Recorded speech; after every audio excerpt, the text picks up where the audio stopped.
Alex here with Seeds of Change. We have planted some new plants for a customer, which I'm excited to show you. And we worked really hard. It's a smaller job that we do. It's kind of one of those typical fall jobs that gets a client and client's yard ready for the spring.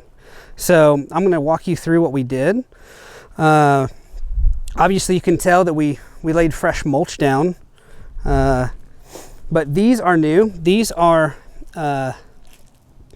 Encore azaleas, and these bloom year-round, which is really cool. They don't quite get as flashy as the ones you see at the Masters on the golf course in April, but these bloom longer. Those only bloom once a year for like a week.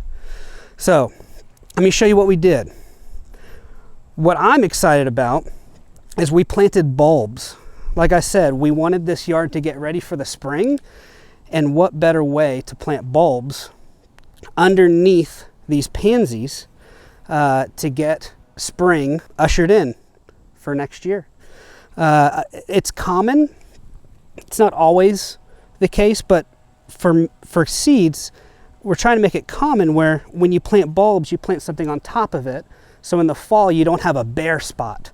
So pansies are one of those plants that are really kind of comical, I think, because if you were in grade school once and you got called a pansy, we actually plant pansies because they withstand the winter.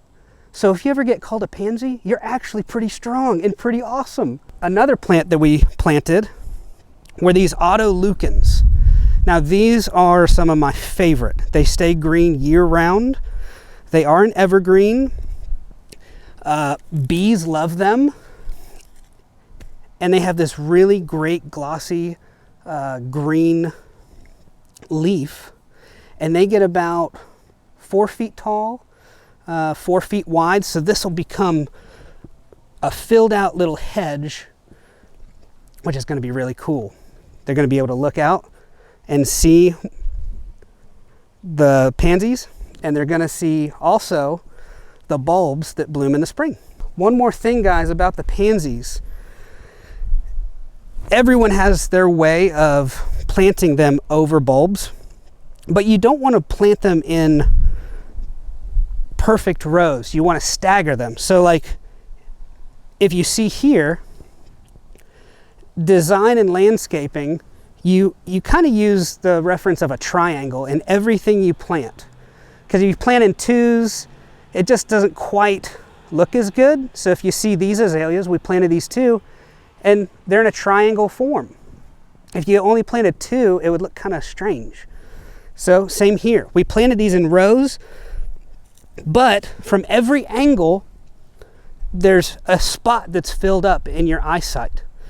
If these were perfectly in rows, I don't know how else to explain that, you would see space in between. It wouldn't look as pretty and fresh.